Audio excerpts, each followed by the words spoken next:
Hey everybody, this is Gregory from Dapp University.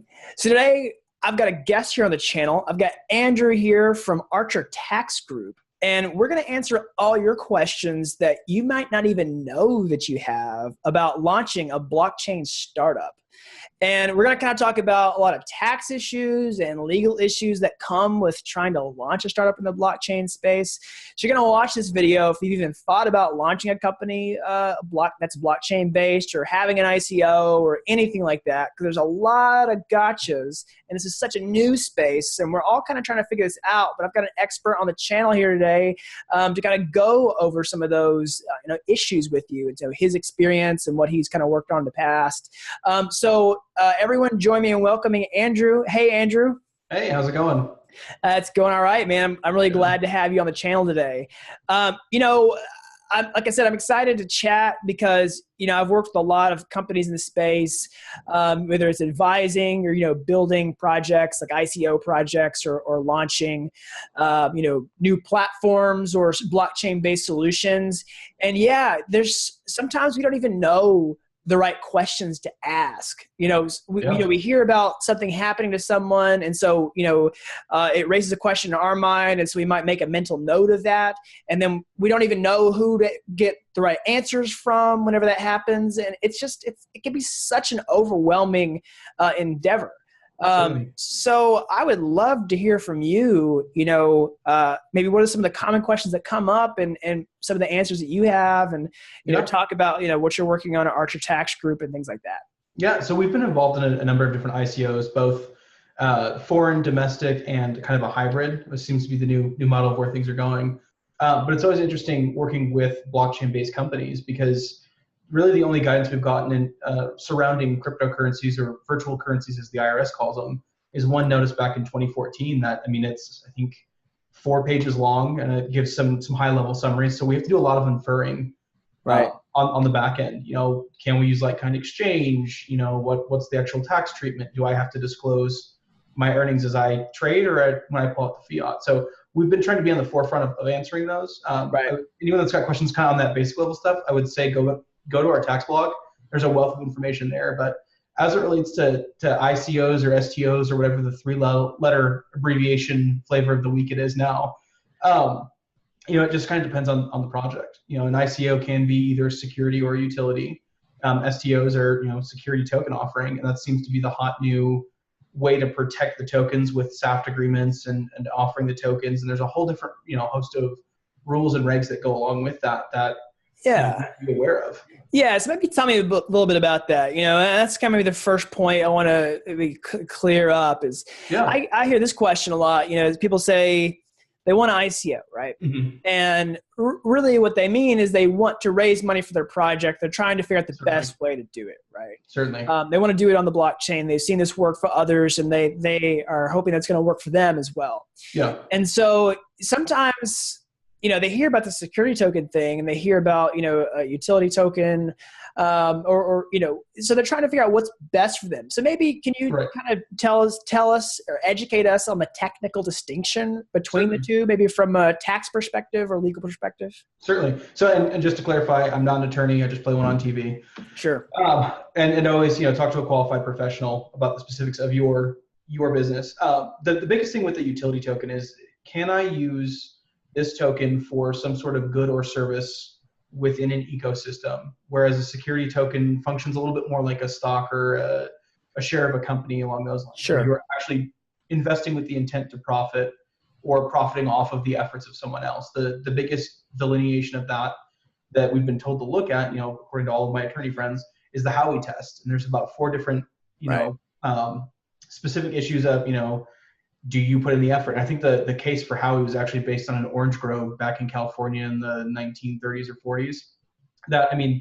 There's a lot of ramifications today. And you look at some of the major companies that have claimed to be utility tokens. The first one that comes to mind is Paragon Coin. And the suit that they just lost a couple months ago, I believe, where they claimed that they were a utility token, but the SEC came back and said, look, the only thing that you can use your token for right now is basically the company gift store. You can't actually use it on the platform that you're intending to. There's not really a utility here. So they reclassified them as a security, and they pay all sorts of fines and disgorgements, things like that. It's just one of those things. if you're going to set up, and depending on where you're at in your blockchain company, I mean, if we're talking, pre MVP or pre, even beta, I don't know that you can really classify yourself as a utility token if there's no ecosystem for Right. you to raise in.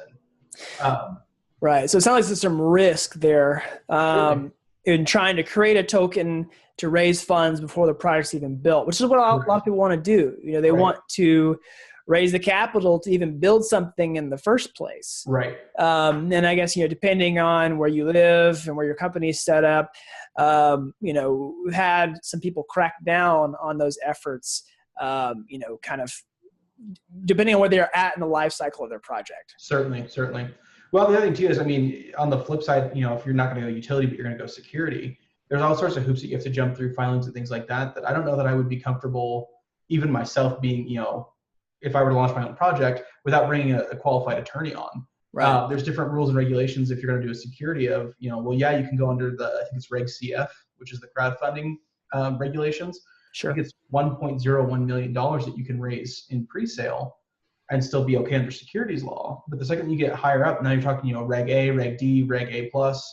That's a lot of specific nuances of who you can and can't sell this token to. And you have to start working with accredited investors or, other similar high sophistication investors that then kind of pushes away from what I think is really the crux of what, the crypto community is open access to everyone and anyone and a chance for us all to grow. So you always have to balance, what are we going to associate our costs with? Can we bootstrap for the first 6 months to get, a working prototype up so that we could actually maybe, classify ourselves as a utility, or is it better off to find funding to go become a security token and pursue traditional investors? Right. Yeah, that makes perfect sense. So let me ask you this, what are maybe some other sort of tax implications based on that? Talk about some of the friction to overcome from a legal perspective of actually creating something like that, all the hoops you have to jump through. Maybe some of the different requirements from a legal perspective based on the type of token that you launch. Maybe what can we think about as far as taxes go? Yeah. So anytime that you do an equity raise, like you would through a security token offering, you don't recognize that as a dollar of income that goes on your equity on your balance sheet. Your tokens then would represent that equity. Now, whether or not there's dividends, things like that pushed out, it's a totally different discussion. But generally speaking, there's no taxes due on an equity raise. Now, on the flip side, if you're going to claim utility token status, I mean, think of it as, if this token is access to an accounting software online or, pays for advertising on like Brave's browser and the BAT token, that is now a sale of a tangible good that you're going to have to recognize the sale of that token as income. You're going to have to subtract out your expenses and then pay income tax on that profit. And there currently are about 13 states right now, I believe, that actually charge sales tax on software as a service. So one thing, regardless if you're doing security token or utility token, the more KYC and AML you can have, knowing where your token purchasers for the initial token purchase are, the better off you'll be. Because if South Dakota comes and says, hey, of the $10 million that you sold of these tokens, we think 3 million came from our people, you now owe us sales tax on that 3 million. And that wasn't a consideration until 2018, really, with the Wayfair versus South Dakota Supreme Court case that basically unwound, the idea that if I sell over state lines, I don't have to disclose, any kind of sales or pay sales tax. It's based on the individual buying it to disclose sales tax, but not economic nexus. But the Supreme Court said, no, if you're, over, I think, $250,000 worth of sales, for the year, you now have an obligation to remit sales tax to the individual states, the individual, municipalities and things like that. And I think out here in Denver, we've got a state tax, we've got a city sales tax in some cases, and they can vary wildly from county to county even. So it's just one of those things that, you don't want to set yourself up to be in a position where, you raise, $2 million. And I think we saw this a lot in the kind of the crunch of 2018. People raised meteoric amounts of money, and then the value of those portfolios dropped way off. So if you raise $300 million, and now your portfolio is only worth, 30 or be a little bit harsh and say $10 million.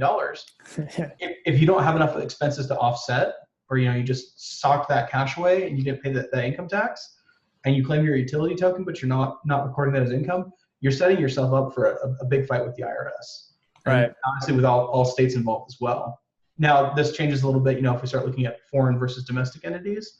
And that's why some people do choose to go abroad, one for securities law and two for tax structuring. But you cannot take the tokens that you raise, say, out in Nevis or Hong Kong, and just loan them back to a U.S. company, to not have it be recognized as income with no interest rate, with no plan of repayment. You have to actually make it a loan, not just a loan in name only. And so we've seen a couple projects here and there that I'm curious to see, if they're going to get out of trouble with that or not.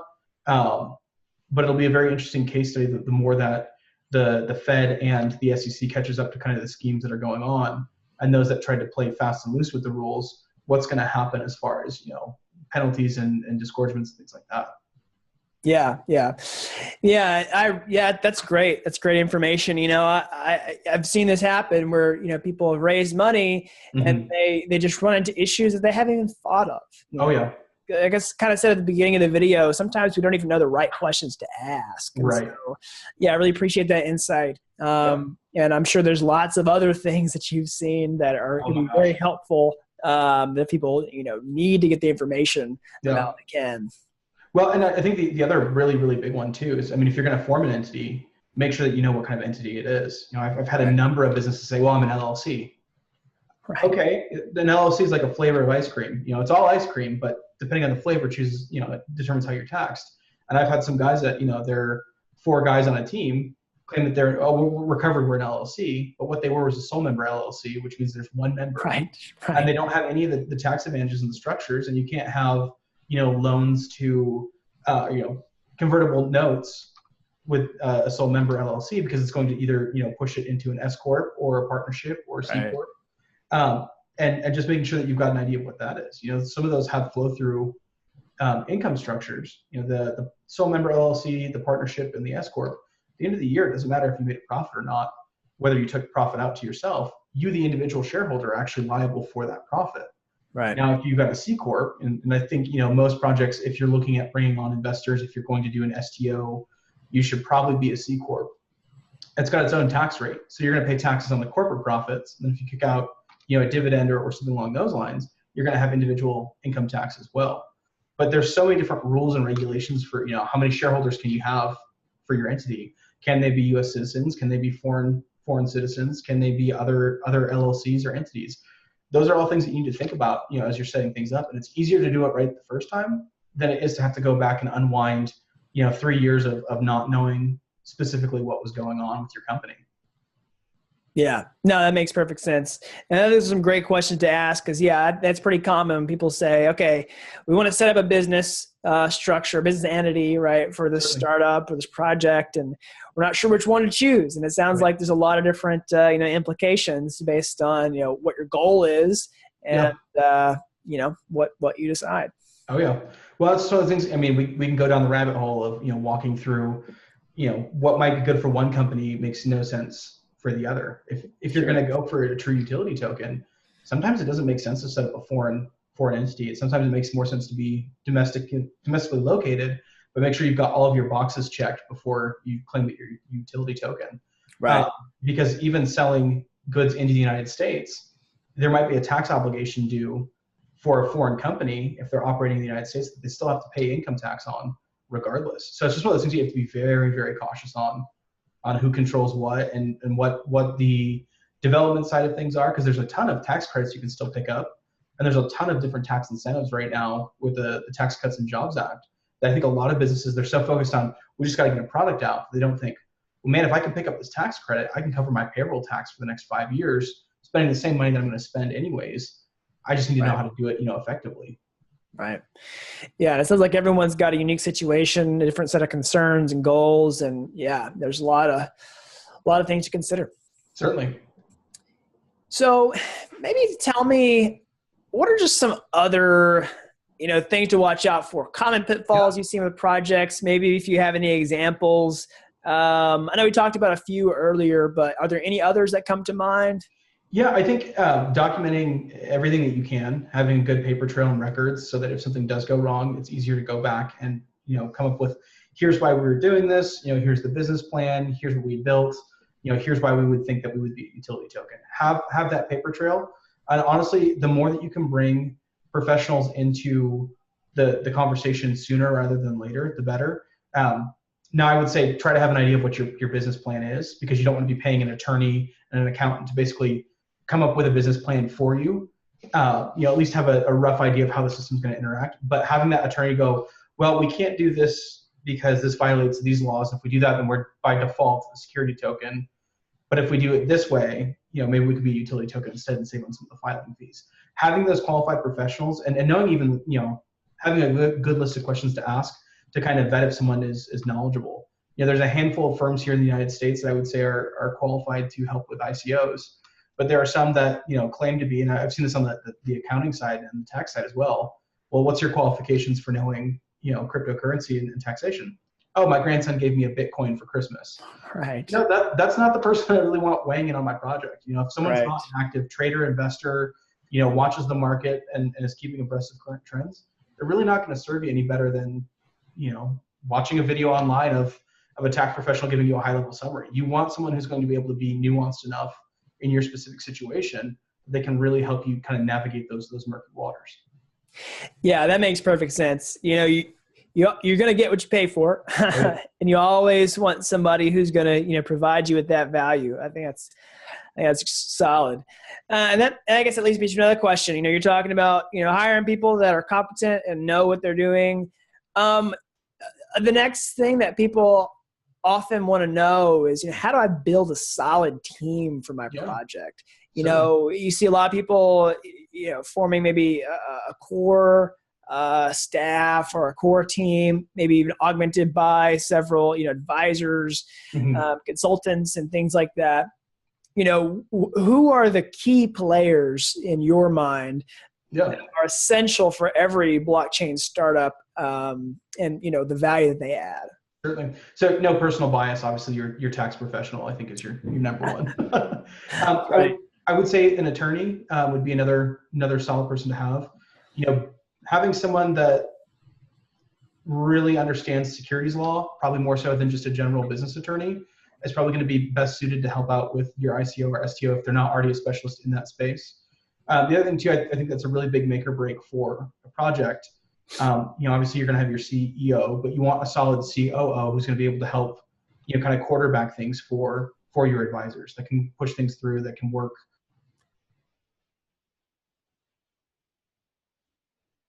Backing, even the most visionary person can't get their project off the ground. And I think I've seen that, a handful of times. And it's not to say that, there's a win-all kind of formula for your team, but making sure that you've got people that can actually do what they need to do and can assist the professionals, so you're not paying a bunch of money out of pocket for them to chase down documents, for them to chase down things. That CEO is critical. Right. And I think a key there is you mentioned the function of all these people. And as long as all those functions are present on your team, certainly, and there's enough bandwidth for those functions to, be executed in a minimally viable way. Right. That's, what you need at a minimum. Right.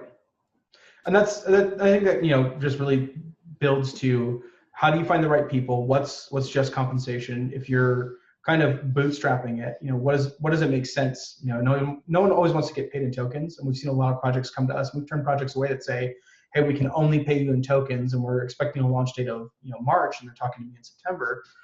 Right. Before you talk to professionals, I still take tokens of projects that I believe in. Sure. But we really work on trying to break down, hey, if we can get X number of dollars in cash for a retainer, and then we'll take half of the fee in tokens, that will bring a lot more quality individuals than trying to just pay them in tokens. And that's just one of those things that, if you are going to get paid in tokens too, kind of as a side tangent, as an advisor or as an employee, you might want to look, if it's going to be a security token, at doing what's called an 83B election, because technically it's essentially I don't want to say a token offering. What's the right word?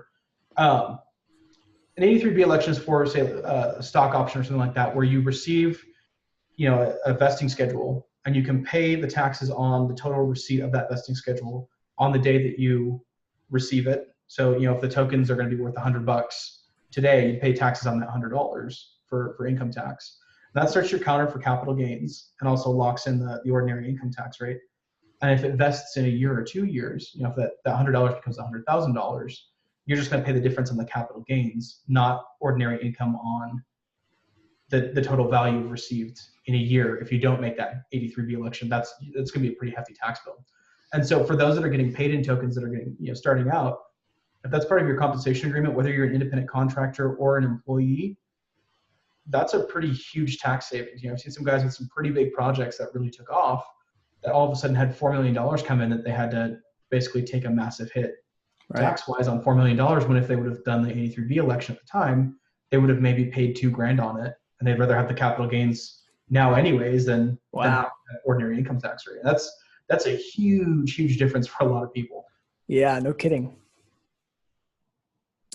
Yeah, very cool. That's awesome.